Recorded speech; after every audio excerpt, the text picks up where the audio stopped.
ચલો મિત્રો, આપણે ગયા વિડીયો લેક્ચરની અંદર માનવ કલ્યાણમાં સૂક્ષ્મજીવો ચેપ્ટર સ્ટાર્ટ કર્યું હતું, જેની અંદર આપણે સુએજ સુધારણા અને બાયોગેસ ઉત્પાદન વિશે ચર્ચા કરી લીધી હતી, બરાબર છે? જેમાં આપણે બેક્ટેરિયા, વાયરસ આ બધા વિશે ઉપર છેલ્લું નોલેજ લીધું હતું. ઘરગથ્થુ ઉત્પાદનમાં સૂક્ષ્મજીવોનો શું ભાગ છે, એ કઈ રીતે ખોરાક બનાવવાની અંદર ઉપયોગી થાય છે, કઈ રીતે દહીં બનાવવામાં, અથાણાઓમાં એનો ઉપયોગ થાય છે, ઔદ્યોગિક રીતે એના ફર્મેન્ટેશન ટેકનોલોજીમાં એના અલગ અલગ આલ્કોહોલિક પીણા બનાવવામાં શું ઉપયોગી છે, એન્ટીબાયોટિક્સ જે આપણે બીમાર થઈએ ત્યારે લેતા હોઈએ છીએ એમાં એનો શું ઉપયોગ છે આપણે આગળના ચેપ્ટરમાં જોયું હતું. પછી આપણે પેનિસિલિયમ વિશે જોયું હતું. રસાયણો, ઉત્સેચકો અને અન્ય જૈવિક સક્રિય અણુઓ વિશે આપણે સામાન્ય અભ્યાસ કર્યો હતો કે કયા કયા પ્રકારના બેક્ટેરિયા અને લીલ છે કે જે અલગ અલગ પ્રકારની આથવણની ક્રિયાઓમાં ઉપયોગ કરી અને અલગ અલગ માનવ જીવનમાં ઉપયોગી પીણાઓ બનાવવામાં આવે છે. કઈ રીતે બેક્ટેરિયાનો દવાઓની અંદર ઉપયોગ થાય છે, જે બધું આપણે આગળના લેક્ચરની અંદર જોયું હતું. હવે આજના લેક્ચરની અંદર આપણે સુએજ ટ્રીટમેન્ટમાં સૂક્ષ્મજીવો એટલે કે માઇક્રોબ્સ ઇન સુએજ ટ્રીટમેન્ટ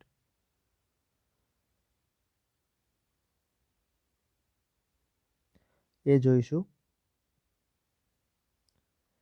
આપણે બાયોગેસના ઉત્પાદનમાં સૂક્ષ્મજીવો કઈ રીતે ફાળો ભજવે છે, microbes in production of biogas, એ આજે જોઈશું, બરાબર છે? તો આપણે આજે આપણું આજનું લેક્ચર ચાલુ કરીએ. તો કે બાયોગેસ શું છે? તો કે બાયોગેસ એ વાયુઓનું મિશ્રણ છે, જેમાં મેઇન મુખ્ય વાયુ હોય છે મિથેન, જે સૂક્ષ્મજીવોની પ્રક્રિયાઓથી મેળવાય છે. આપણે ઘણીવાર સાંભળતા હોઈએ છીએ કે અત્યારના જે કેટલ એટલે કે પાલતુ પ્રાણીઓ છે એ ગ્રીનહાઉસ અસરમાં મોટા ભાગની અસર કરતું હોય છે. તો કે કઈ રીતે ગ્રીનહાઉસ ગેસની અંદર એ અસર કરે છે કે એ લોકો એમના પાચન દ્વારા મિથેન વાયુ ઉત્પન્ન કરે છે. અને મિથેન વાયુ કઈ રીતે ઉત્પન્ન થાય છે? તો એમના આંતરડાની અંદર અમુક પ્રકારના બેક્ટેરિયા રહેલા હોય છે કે જે મિથેનનું પ્રોડક્શન કરે છે, જેને આપણે જનરલી મિથેનોજેન્સ અથવા મિથેનોકોકસ કહેતા હોઈએ છીએ, જેમનું એક ગ્રુપ છે મિથેનોબેક્ટેરિયમ. તો આ બેક્ટેરિયા ઢોરના આમાશયમાં એટલે કે એના જઠરના એક ભાગમાં હોય છે અને જે સેલ્યુલોઝ યુક્ત જે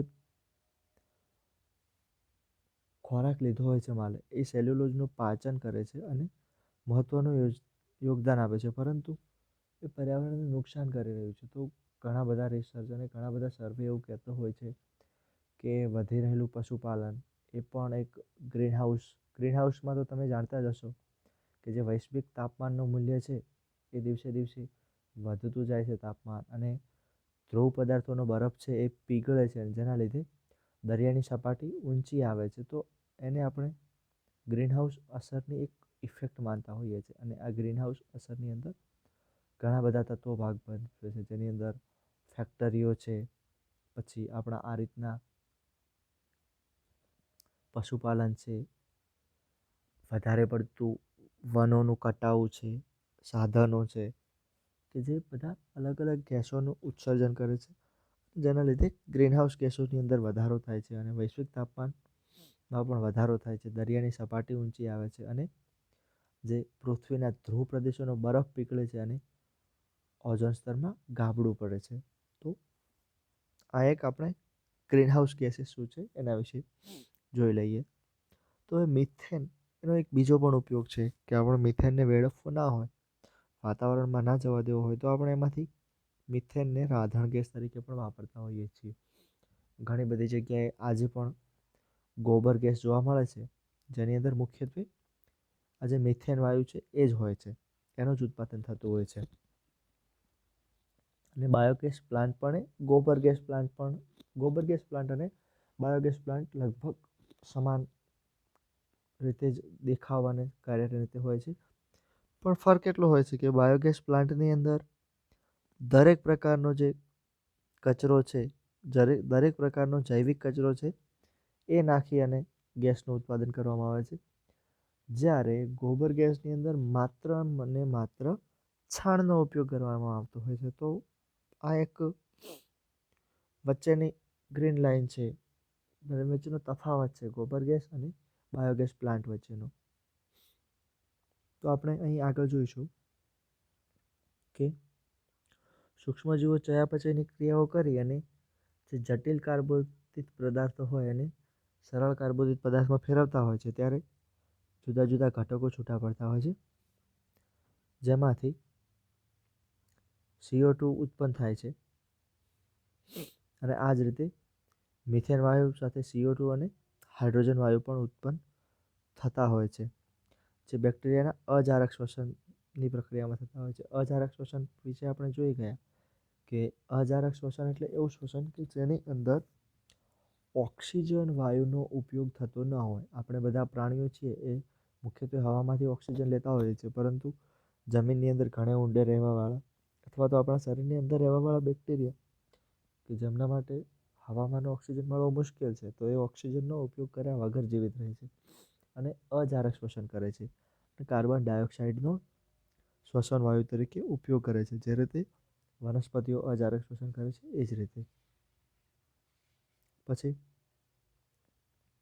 આપણે આગળ જોઈ ગયા એ રીતે ઢોર એટલે કે આપણા જે પાલતુ પ્રાણીઓ છે એમના જઠરની અંદર આ રીતના સેલ્યુલોઝનું પાચન થઈ અને મિથેન વાયુ ઉત્પન્ન થતો હોય છે. એ જ રીતે અહીં આપણને એક પ્રશ્ન પૂછવામાં આવ્યો છે કે શું મનુષ્ય તેના આહારમાં રહેલા સેલ્યુલોઝનું પાચન કરી શકે છે? તો એનો જવાબ છે ના. આપણે સેલ્યુલોઝનું પાચન કરી શકતા નથી, કારણ કે આપણા શરીરની અંદર સેલ્યુલેજ એટલે કે સેલ્યુલોઝ પચાવવા માટેનો જે ઉત્સેચક જવાબદાર છે સેલ્યુલેજ એ આવેલો હોતો નથી. જ્યારે પ્રાણીઓની અંદર સેલ્યુલેજ નામનો ઉત્સેચક આવેલો હોય છે, જે સેલ્યુલોઝનું સરળ કાર્બનિક પદાર્થોની અંદર રૂપાંતરણ કરે છે. અને આ રૂપાંતરણ માટે પ્રાણીઓની અંદર બેક્ટેરિયા પણ મહત્ત્વનો ભાગ ભજવે છે. અને જે આ જ પ્રકારના બેક્ટેરિયા બાયોગેસ પ્લાન્ટમાં અથવા તો ગોબર ગેસ પ્લાન્ટમાં પણ ઉપયોગી થતા હોય છે.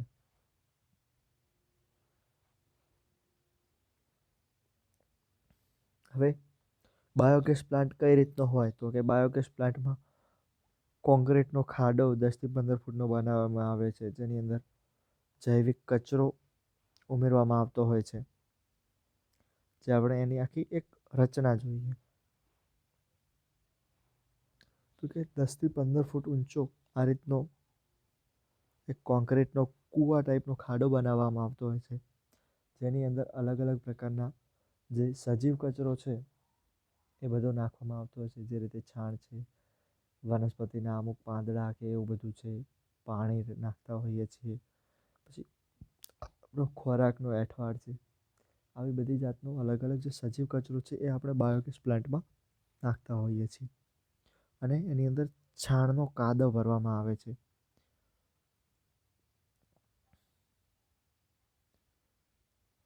અને તેની ઉપર તરતું આચ્છાદન પણ રાખવામાં આવે છે. એટલે કે આ બધો જે કચરો છે એને આપણે એકદમ ઘટ્ટ સ્વરૂપે નથી રાખતા, પરંતુ પ્રવાહી સ્વરૂપે રાખતા હોઈએ છીએ બાયોગેસ પ્લાન્ટની અંદર.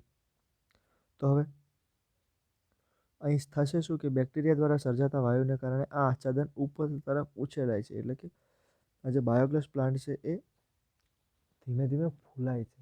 મતલબ કે આપણે જેટલું નાખ્યું હોય એની અંદર આ પ્રકારના વાયુ ઉત્પન્ન થશે એટલે એ આખું ફૂલાઈ જશે. એટલા માટે આપણે બહારની બાજુ એક બીજી પાઇપ દ્વારા આવી ટાંકી ગોઠવીએ છીએ, જેને સ્લજ કહેવામાં આવે છે. તો આ જે ઉભરાશે એ બધું સ્લજમાં આવીને એકઠું થશે અને આપણે એક બાજુથી છાણ અને પાણી એડ કરતા રહીશું, જ્યારે બીજી બાજુથી છાણ અને પાણી જે ઉપર જે આ એકદમ પાચક થઈ ગયું છે એ આ સ્લજની ટાંકીમાંથી આપણે રિમૂવ એટલે કે બહારની તરફ કાઢતા રહેતા હોઈએ છીએ. તો કે આ એક બહારની તરફ સુધી પાઇપ ગોઠવેલી હોય છે, જે આપણે આ જોઈ એ રીતની. બીજી આ પાઇપ ગોઠવેલી હોય છે કે જે આપણા ઘર સુધી ગેસ પહોંચાડવાનું કાર્ય કરતી હોય છે, જે આપણા ગેસના સ્ટવ અથવા ચૂલા સાથે જોડેલી હોય છે. જ્યારે આજે કાદવનો અન્ય નળી દ્વારા બહાર નિકાલ કરવામાં આવતો હોય છે અને એનો ખાતર તરીકે આપણે ખેતરમાં ઉપયોગ કરી શકીએ છીએ. હવે અહીં એ જ આપ્યું છે કે ગ્રામ્ય વિસ્તારમાં પશુનું છાણ પુષ્કળ માત્રામાં પ્રાપ્ત થતું હોય છે અને ત્યાં વિવિધ હેતુઓસર પશુઓનો ઉપયોગ થતો હોય છે. એટલા માટે બાયોગેસ પ્લાન્ટ ગ્રામીણ વિસ્તારોમાં વધુ જોવા મળે છે. બાયોગેસ પ્લાન્ટના ઉપયોગો કઈ કઈ રીતે કરતા હોઈએ છીએ તો લોકો બાયોગેસ પ્લાન્ટનો ઉપયોગ રાંધવા માટે રાંધણના સ્ટવ દ્વારા કરતા હોય છે, અથવા તો ઘણી બધી જગ્યાએ આપણે ગેસથી ચાલતી ચીમનીઓ જોઈ હોય છે જે આપણે રાત્રિ પ્રકાશ માટે વાપરતા હોઈએ છીએ. તો એ પ્રકાશ ઉર્જા મેળવવા માટે પણ બાયોગેસ પ્લાન્ટનો આપણે ઉપયોગ કરતા હોઈએ છીએ. આ એક લાક્ષણિક બાયોગેસ પ્લાન્ટની આકૃતિ આપી છે જે કદાચ આપણી પરીક્ષાની અંદર પૂછાઈ શકે તો આપણે આ આકૃતિ દોરવાની છે કે બાયોગેસ પ્લાન્ટ છે એ કઈ રીતે કાર્ય કરે છે. બરાબર, આપણે આગળ જોઈશું તો કે હવે જે આ બાયોગેસ પ્લાન્ટ છે એનો વિકાસ કરવાનું અને ગામડાઓની અંદર વધારેમાં વધારે લોકો આ રીતે બાયોગેસ પ્લાન્ટનો ઉપયોગ કરી અને કુદરતી ગેસ એટલે કે કોઈ પણ પ્રકારના ખર્ચા વગર સાદું અને સિમ્પલ જીવન જીવે એ દિશામાં પ્રયત્નો કોણ કરે છે તો ભારતની અંદર ઇન્ડિયન એગ્રીકલ્ચર રિસર્ચ ઇન્સ્ટિટ્યૂટ એટલે કે IARI જેનું શોર્ટ ફોર્મ છે એ, અને બીજી ઇન્સ્ટિટ્યૂટ છે Khadi Gramodyog commission, Khadi and village industrial commission KVIC ના પ્રયાસોથી બાયોગેસ ટેકનોલોજીનો વિકાસ કરવામાં આવે છે.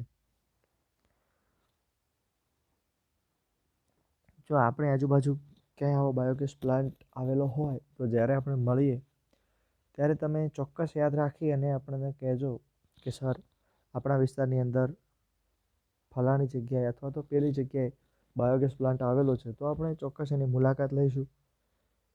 ત્યાં જઈ અને લોકો કઈ રીતે ઉપયોગ કરે છે એ આપણે નજર સમક્ષ જોઈશું. અહીં આકૃતિમાં જોવાથી આપણને કંઈ ખાસ ખ્યાલ ના આવે, પણ જો આપણે ત્યાં જઈ અને જોયું હોય તો આપણને થોડી વધારે માહિતી મળે કે કઈ રીતે બાયોગેસ પ્લાન્ટ નક્કી કરતો હોય છે. હવે અહીં હું એક માહિતી ઉમેરીશ કે ભારત અને ચીન બંને એ આ જે બાયોગેસ પ્લાન્ટ છે એનું એની વ્યવસ્થાપન કરવી અને વધારેમાં વધારે લોકો બાયોગેસ પ્લાન્ટનો ઉપયોગ કરે એવા પ્રયત્નો લગભગ એક જ સમયે ચાલુ કરેલા, પરંતુ હાલમાં ભારત કરતાં ચીનની અંદર 3 ગણા વધારે બાયોગેસ પ્લાન્ટ આવેલા છે અને એ લોકો ઇફેક્ટિવલી બાયોગેસ પ્લાન્ટનો જ યુઝ કરે છે. જ્યારે આપણે અરબ દેશોની અંદર તેલની સાથે સાથે ગેસ પણ આપણે બહારથી લાવવો પડે છે. અને તમે કદાચ નોંધતા હશો તો કે પેટ્રોલ અને ડીઝલની જે વધી રહેલી કિંમતો છે એ આવા જ કારણોને લીધે વધી રહી છે. આપણે આપણા જે ઘરેલું ઉત્પાદનો છે એનો આપણે ઉપયોગ કરવાનું ટાળીએ છીએ અને આપણે સુવિધાજનક, જલ્દીથી, સરળતાથી પૈસાથી મળી રહે એવા LPGનો ઉપયોગ કરતા થયા છીએ, જેના લીધે આપણે ઘણી બધી મુશ્કેલીઓ પણ ભોગવવી પડે છે અને સતત ભાવ વધારો થતો રહે છે. તો આ હતું બાયોગેસ પ્લાન્ટ. હવે આપણે જોઈશું જૈવિક નિયંત્રણો તરીકે સૂક્ષ્મજીવો, એટલે કે અલગ અલગ પ્રકારના રોગો છે એના નિવારણની અંદર અને બાયોલોજિકલ કંટ્રોલની અંદર, એટલે કે આવા સૂક્ષ્મજીવાળોથી થતા રોગો અને અલગ અલગ ફળોની અંદર અથવા તો પેસ્ટિસાઇડ્સની અંદર કઈ રીતે માઇક્રોબ્સ એટલે કે સૂક્ષ્મજીવો ઉપયોગી છે એ આપણે જોઈશું.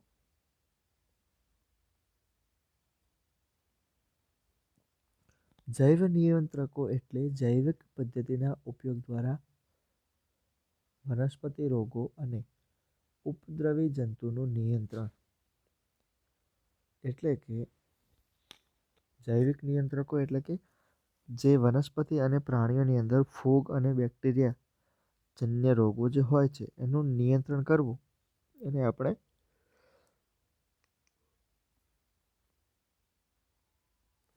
જૈવ નિયંત્રણ કહી દઈએ છીએ. આધુનિક યુગમાં કીટનાશકો એટલે કે ઇન્સેક્ટિસાઇડ્સ, જંતુનાશકો એટલે કે પેસ્ટિસાઇડ્સ અને આ બધુંનું ઉત્પાદન અને ઉપયોગ દિવસે ને દિવસે વધી રહ્યો છે. અને આ રસાયણો વિષારી એટલે કે વિષકારી છે. એમના જે કેમિકલો અલગ અલગ પ્રકારના ઉપયોગ થતા હોય છે એ આપણને લાંબા ગાળે નુકસાન કરતા હોય છે અને કેન્સર જેવી બીમારીઓ પણ કરતા હોય છે. જેથી કરીને આપણે અત્યારે જૈવિક ખાતરો અને જૈવિક નિયંત્રણોનો સતત વધારે ઉપયોગ થાય એ દિશામાં પ્રયત્નો કરતા હોઈએ છીએ. અને આ બધા જે કેમિકલ્સ એટલે કે જંતુનાશક દવાઓ વગેરે છે એ મનુષ્ય અને પ્રાણીઓને ખૂબ જ હાનિ કરતા છે. જેથી આપણે એનો બને ત્યાં સુધી ઉપયોગ ઘટાડવો જોઈએ અને જૈવિક નિયંત્રણોનો ઉપયોગ કરવો જોઈએ. આપણને તો નુકસાન કરે જ છે, સાથે સાથે જે કેમિકલ રસાયણો છે, પેસ્ટિસાઇડ અને ઇન્સેક્ટિસાઇડ્સ, આ બધા આપણા પર્યાવરણમાં ભૂમિજળ એટલે કે જમીનની અંદર રહેલું પાણી, ફળો, શાકભાજી અને અન્ય પાકોને પણ પ્રદૂષિત કરી રહ્યા છે. જેની અંદર આપણે એક ઉદાહરણ તરીકે લઈએ તો નીંદણનો નાશ કરવા ઉપયોગ થતી એક દવા, જેનાથી આપણે જમીન દિવસે ને દિવસે વધારે પ્રદૂષિત થઈ રહી છે. આપણે જાણીએ છીએ કે એકવાર દવાને છંટકાવ કરીએ તો એ દવા જમીનની અંદર એમ જ પડી રહે છે, એનું વિઘટન થતું નથી અને એના લીધે જમીનની અંદર કેમિકલ કચરો ધીમે ધીમે વધતો જાય છે, જે આગળ જઈને નુકસાન કરે છે. પછી આપણે જોઈશું ઉપદ્રવી જંતુ અને રોગોનું નિયંત્રણ એટલે કે આવા જે જૈવિક નિયંત્રકો છે એનાથી ઉપદ્રવીઓ અને જંતુઓનું અને રોગોનું નિયંત્રણ આપણે કઈ રીતે કરી શકીએ છીએ. તો કૃષિ ક્ષેત્રે પેસ્ટ કંટ્રોલની પદ્ધતિ રસાયણોના ઉપયોગની સાપેક્ષે પ્રાકૃતિક ભક્ષકો પર વધુ નિર્ભર છે. એટલે કે આપણે જે પેસ્ટ કંટ્રોલ એટલે કે અલગ અલગ જંતુનાશક દવાઓનો ઉપયોગ કરીએ છીએ એની અંદર જો આપણે કેમિકલની જગ્યાએ બાયોલોજિકલ એજન્ટનો ઉપયોગ કરીએ તો એ પ્રાકૃતિક છે અને એ વધુ પ્રમાણમાં આપણને સારું એવું રિઝલ્ટ આપશે. હવે કાર્બનિક ખેતી કરનાર અનુસાર જૈવ વિવિધતાની સ્વાસ્થ્યની ચાવી છે. એટલે કે જો લોકો કાર્બનિક ખેતી કરે છે એ લોકોનું એવું કહેવું છે કે અલગ અલગ પ્રકારના સજીવોની જેટલી પણ વિવિધતા છે એ ખેતી માટે અને સ્વાસ્થ્ય માટે વધારેમાં વધારે ઉપયોગી છે. જે ભૂમિની ગુણવત્તા સુધારવામાં મહત્વનો ફાળો ભજવતા હોય છે. જ્યારે જૈવિક ખેડૂતો એવું તંત્ર વિકસાવવા કાર્યરત હોય છે જેમાં કીટકો તેમનું નિવારણ ન કરતા તેના સ્થાને વ્યવસ્થાપન સ્તરે જીવંત અને ગતિશીલ નિવસન તંત્રમાં તેના ઘટાડા અને સંતુલન માટે જટિલ તંત્રનું નિર્માણ કરવામાં આવે. એટલે કે ખેડૂતો જનરલી એવું વિચારતા હોય છે કે દવાઓથી નિયંત્રણ કરીએ, પણ જે લોકો જૈવિક ખેતી કરે છે એ લોકો અલગ પ્રકારના કોન્સેપ્ટમાં માનતા હોય છે. એ લોકોનું એવું માનવું હોય છે કે આપણે ખેતીની અંદર વધારેમાં વધારે સજીવોનો ઉપયોગ કરીએ, જેવી રીતે પક્ષીઓનો ઉપયોગ કરીએ. આપણી જોડે જો વધારે પક્ષીઓ હશે આપણા ખેતરની આજુબાજુ ઠેઠા પાળે વૃક્ષોની ઉપર, તો એ ખેતરની અંદર પડતી નાની નાની જીવાતને ખાઈ જશે. તો એના લીધે આપણે પેસ્ટિસાઇડ્સની જરૂર પડશે નહીં. એ જ રીતે અલગ અલગ પ્રકારના જે સજીવો છે, જેમ કે ખેતીની અંદર જોતવા માટે આપણે બળદનો ઉપયોગ કરીશું, હાર્વેસ્ટિંગ કરવા માટે અથવા એ બધા માટે, તો એનાથી આપણે ડીઝલ અને કેમિકલ જે છે એ બધાનો ઉપયોગ ટાળીશું. આ રીતે જે સજીવ ખેતી કરે છે એ લોકો સજીવોનો વધારેમાં વધારે ઉપયોગ કરવામાં માનતા હોય છે અને એ લોકો વધુમાં વધુ પરંપરાગત એટલે કે જે રૂઢિ આગળથી ચાલતા આવે છે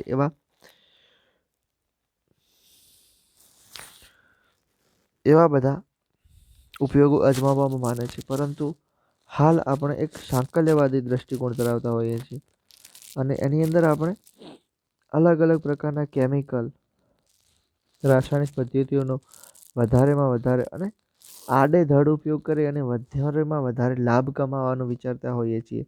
અને ત્યારે આપણે જૈવ સ્વરૂપોને બહુ મોટા પાયે નુકસાન કરતા હોઈએ છીએ અને ઘણા બધા સજીવોને આપણે હાનિ પહોંચાડતા હોઈએ છીએ અને એમને મારી નાખતા હોઈએ છીએ.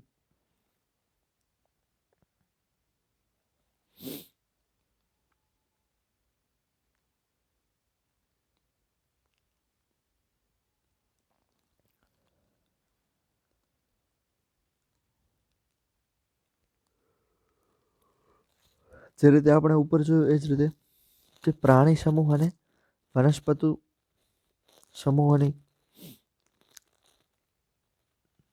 જે એક એમનો હેરાર્કી હોય છે, એટલે કે એક પોષણ સાંકળ હોય છે, એ આખી તૂટી જાય છે અને એના લીધે આપણે ઘણા બધા પ્રાણી અને વનસ્પતિ સમૂહોને નુકસાન કરતા હોઈએ છીએ, જે સમાજનો વિકાસ કરવાની અંદર મહત્વનો ભાગ ભજવતા હોય છે. એ જ રીતે ઓર્ગેનિક ફાર્મસીની નજરે મોટે ભાગે આ દ્રષ્ટિકોણથી વિકસિત થાય છે. એટલે કે ઓર્ગેનિક ફાર્મિંગ, ઓર્ગેનિક, જેની અંદર આવા કેમિકલોનો ઉપયોગ નહીં કરવાનો, રસાયણોનો ઉપયોગ નહીં કરવાનો, એને આપણે ઓર્ગેનિક ફાર્મિંગ કહીએ છીએ, જેનો આજકાલ થોડો વિકાસ થઈ રહ્યો છે. બધા લોકો માનતા થયા છે કે કઈ રીતે પેસ્ટિસાઇડ્સ અને આ દવાઓ અને કેમિકલ રસાયણ સ્વાસ્થ્ય માટે હાનિકારક છે અને લોકો વધારેમાં વધારે આ રીતના ઉત્પાદનો તરફ વધી રહ્યા છે. એટલે કે આપણે કરવા નથી માગતા, નહીતર જે પરંપરાગત વસ્તુઓ છે એનાથી આ બધાનું નિવારણ કરવું અશક્ય તો નથી જ, પરંતુ અનિચ્છનીય છે. એટલે કે આપણે ઈચ્છતા નથી, કારણ કે આપણે ઓછા ટાઈમની અંદર વધારે લાભ લેવાનું માનતા હોઈએ છીએ અને એટલા માટે આપણે જંતુનાશકોની ઉપર નિર્ભર થતા હોઈએ છીએ. પરંતુ આપણે એ નિર્ભરતા ઘટાડવા તરફ કાર્ય કરવાનું છે અને જૈવ કૃષિ એટલે કે બાયોલોજીકલ ફાર્મિંગ તરફ એના અલગ અલગ સ્વરૂપોની અંદર વિકાસ કરી, એની અંદર સંશોધન કરી અને એ બાજુ વધારે આગળ વધવાનું છે.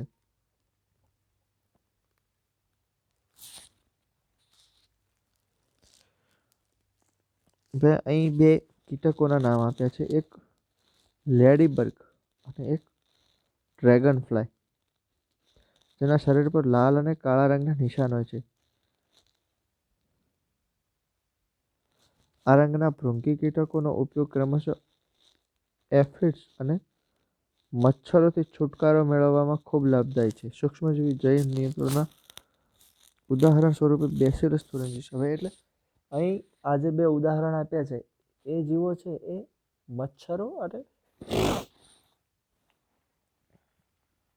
અને એફિડ્સ નામના જે જીવજંતુઓ છે એમને ખાઈ જતા હોય છે અને એમનું નિયંત્રણ કરવામાં બહુ જ ઉપયોગી છે. એ જ રીતે અહીં એક સૂક્ષ્મજીવનું ઉદાહરણ આપણે લઈએ, જે બેક્ટેરિયા છે, બેસિલસ thuringiensis. તમે બીટી કોટન વિશે સાંભળ્યું હશે, જેનું સંશોધન કરી અને આ બેક્ટેરિયા એટલે કે બેસિલસ thuringiensનો ઉપયોગ કરી અને બીટી કોટનમાં સંશોધિત બિયારણ છે. તો એની અંદર કેવું હોય છે કે બીટી કોટન છે એની અંદર આ જે બેસિલસનું જીન છે એ નાખવામાં આવે છે કોટનની અંદર, એટલે કે કપાસની અંદર. તો એના લીધે કપાસ છે એ એક એવા પ્રકારના રસાયણનું પોતાની જાતે સંશ્લેષણ કરે છે કે જે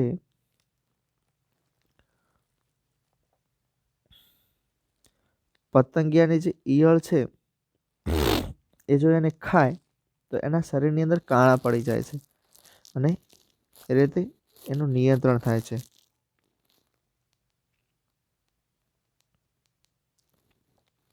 આ જ રીતે આપણે તેનો ઉપયોગ સૂક્ષ્મ બીજાણુ સ્વરૂપે પેકેટમાં ઉપલબ્ધ હોય છે બેસિલસ thuringiensis, જેને પાણીમાં ભેળવીને અસરગ્રસ્ત અને સંવેદનશીલ વનસ્પતિ જેવી કે રાઈ અને ફળા વૃક્ષો પર તેને છંટકાવ કરવામાં આવે છે, જ્યાં કીટકોના ડિમ્સ દ્વારા તે ખવાય છે. ડિમ્સના અન્નમાર્ગમાં આ વિષ મુક્ત થાય છે અને ડીંબોને મારી નાખે છે અને જીવાણુમાં રોગ કેટરપિલરને આ રીતે તો કે બેસિલસ thuringiensis જીન છે એ કઈ રીતે ઉપયોગી છે તો કે એ ઈયળ દ્વારા ખાવામાં આવે છે અને એ રીતે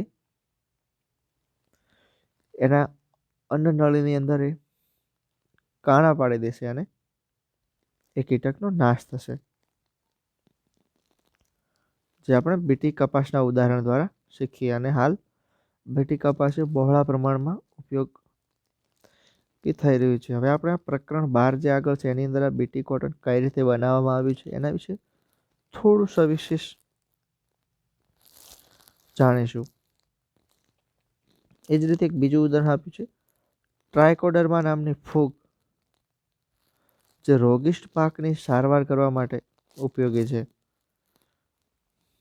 જે સામાન્યતઃ શું કરે છે, મૂળની સાથે જોવા મળે છે અને મૂળની અંદર જે ઉધઈ એટલે કે પેસ્ટ છે એના નિયંત્રણની અંદર બહુ મહત્વનો ફાળો આપતી હોય છે,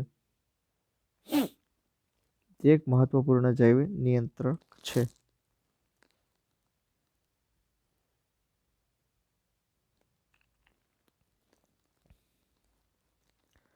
જ્યારે એક બીજું ઉદાહરણ આપણે અહીં જોઈએ તો બકુલો વાયરસ.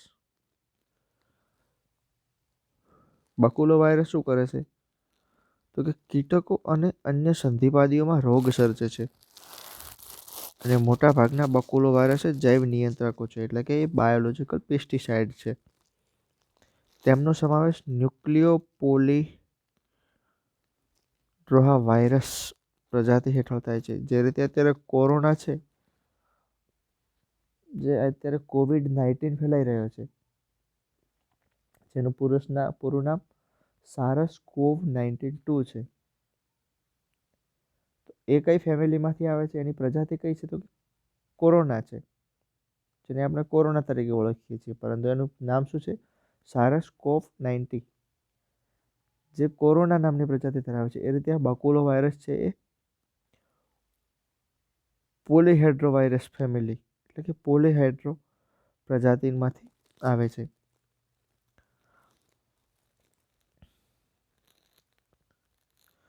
જે વિષાણુઓની જાતિમાં વિશેષ લઘુવર્ણપટીય કીટકમય પ્રયોજન માટે શ્રેષ્ઠ સભ્યો માનવામાં આવે છે.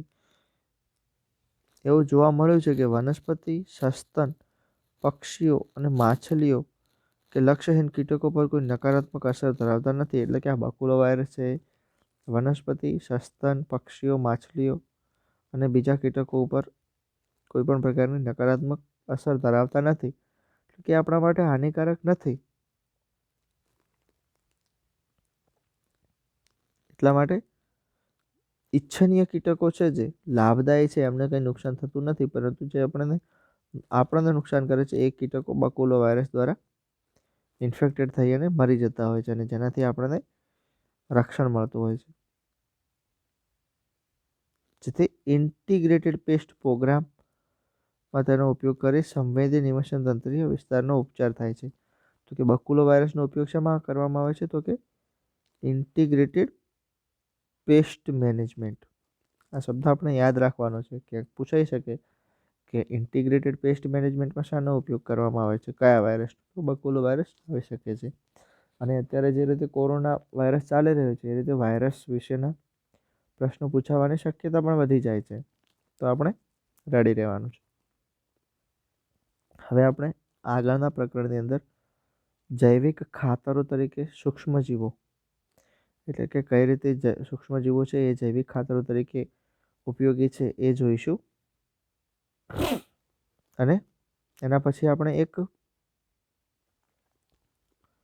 બની શકે તો આપણે ટેસ્ટ અથવા તો કોઈ મટીરિયલ જેવું આયોજન કરીશું, જેથી તમને આ ચેપ્ટર સમજવામાં થોડી સરળતા રહે. ચલો, આભાર. સારી તૈયારી કરજો. ટૂંક સમયમાં આપણી પરીક્ષા લેવાઈ શકે છે, કારણ કે આજથી તો 1/1/2021 નવું વર્ષ ચાલુ થઈ ગયું છે અને હવે કદાચ સરકાર નવા વર્ષથી સ્કૂલો ચાલુ કરવાનું વિચારી શકે છે. એટલા માટે આપણે તૈયાર રહીશું મિત્રો. ચલો, થેન્ક યુ.